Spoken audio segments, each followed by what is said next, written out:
Hey everybody, this is Peter with Tabletop Gaming Guild, and I'm coming to you with a quick look at a game that is currently being kickstarted. It's an RPG called Blood and Doom by Dice Tale Games, and I just wanted to make this quick video because I wanted to tell you that I'm excited about this game, and there are kind of two big reasons that I'm really excited about it. One, I don't think I've ever seen a company go so big before their Kickstarter campaign even kicked off, and that it was the fact that Dice Tale Games made available to anybody who wanted it on DriveThruRPG a free download that has 3 primers in it, and together create over 500 pages of content.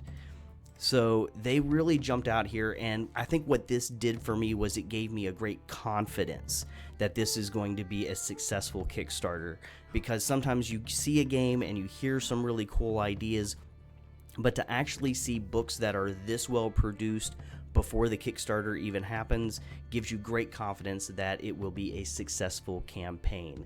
So we have the core rulebook, which is 304 pages. Then there is the Doomsayer's Codex Guide to Aether, which is 150 pages. And then there's also the Doomsayer's Codex, the 12 Pillars of Doom, which is 108 pages. So that right there gave me great confidence in this. Plus, the art style throughout the books is really, really nice, and art is kind of a huge thing for me when it comes to role-playing games. I love a book that has fantastic art in it. Now, there's also just a ton of information in here about how the game is going to be played. One of the main things that's in this core rulebook primer that excited me as well, as somebody who runs the game, is the idea that they are making most of the rules very player facing. I'm just going to read this quick little blurb up here on the upper right hand side that says Blood and Doom is a player facing game, which means that unlike in many other tabletop role playing games, players make almost all dice rolls, and the Doomsayer very few. You make action rolls both when you act on your turn during an encounter and also when you react on an opponent's turn during an encounter. And so you're going to be rolling to succeed on attacks, you're going to be rolling to succeed on defending against attacks, and me, the person who usually ends up running the game, or the Doomsayer, whoever that is for your group, is going to have less to do when it comes to rolling, and that gives you more time to focus on actually running the game. That's just one thing here in the rules that made me very excited. I also like that we have a D10 dice pool rolling system. You're going to be rolling D10s. The 8 and the 9 on a die gives you a success. A 10 gives you 2 successes. And if you don't roll any 8, 9s, or 10s, then you have failed in your roll. With a lot of these systems that involve multiple dice of a single kind being rolled to see if there's a success or not, there are ways to push your rolls or to make re-rolls. But we're not going to get really down into the core of the rulebook right now, because again, if you want to, you can go to DriveThruRPG, download it yourself, and read through it. But you're going to see that they have done a really great job of figuring out the mechanics for their game, so that you can go ahead and start playing it right now if you want to. Now again, I mentioned that there's the Doomsayer's Codex Guide to Aether. This is 150 pages of an unfinished book. It's going to get even bigger, and this book is solely focused on describing to the Doomsayer, the person running the game, the regions, the peoples who populate it, the gods and religions that they have and that they worship, getting you ready to run in these locales. That is a lot of information. So maybe you're somebody who doesn't want as much information. This might start to feel overwhelming, or maybe you're someone like me. You'd rather have as much information as you can have to spark as many ideas as there are out there. So I really love that they took the time to do this. The other thing that I think is really, really interesting is there's not specifically a monster manual per se, but we do have the 12 Pillars of Doom. This is the book for, again, the Doomsayer to read through, that is going to be describing the 12 cults that have prominence here in Aether for the game Blood and Doom.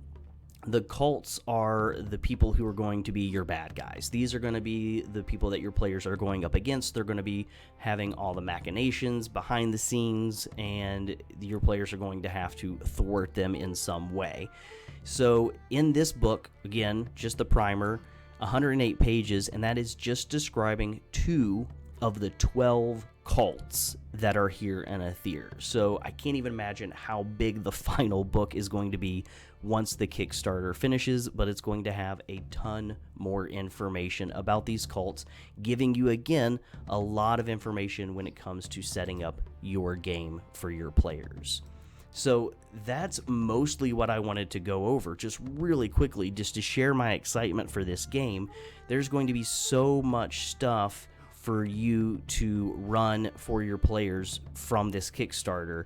I mean, initially just a ton. It's going to be an overload, but for someone like me, again, I want as much information as possible. You can see here that as of today, April 18th, there's still 12 days to go for the Kickstarter, but out of the $38,000 they wanted to raise for this campaign, they've already raised $88,500.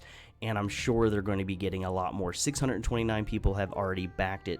So mostly I wanted to make this video so that you would, one, if you hadn't heard about Blood and Doom yet, you would hear about it now. And if it sounds interesting to you, then head on over to DriveThruRPG, get the free download. If nothing else, jump on there, get that free download so that you can check it out even more. And if it sounds remotely interesting to you, jump on the Kickstarter and go ahead and back it. This is a fantasy world where the world is coming to an end. You know, it's pre-apocalyptic.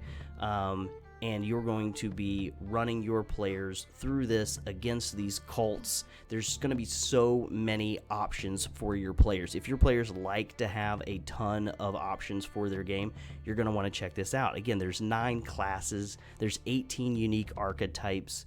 There's just a ton of things that can happen in this game, and some of it is very different. You know, there's no hit points. There's no hit points in this game. You're going to have wounds, injuries, possible madness and trauma.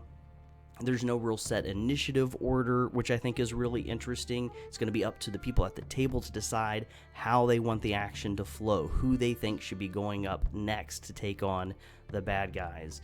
So if you like fantasy, if you like role-playing games, but you're just looking for something new, a new setting to maybe run your game in, or a whole new set of mechanics to play a role-playing game with, there's more than just one game out there. There's so many games, and I think this game by Dice Tale Games is going to be another wonderful addition to the plethora of role-playing games that we have available to us. So I just really quickly wanted to go over that, tell you a little bit about the game itself, and just try to share my excitement with you. So if you haven't, again, head over to DriveThruRPG, get that free download for the primer bundle, check out the Kickstarter, see if it's something that you're interested in backing, and if it is, go ahead and back it. So thank you everybody for watching the video. I hope this has helped at least excite you about Blood and Doom by Dice Tale Games. And if it has, that is fantastic. Go ahead and give the video a like, maybe subscribe to the channel, and definitely check out this awesome game from Dice Tale Games. Thank you for watching, everybody, and until we talk again, keep on playing games.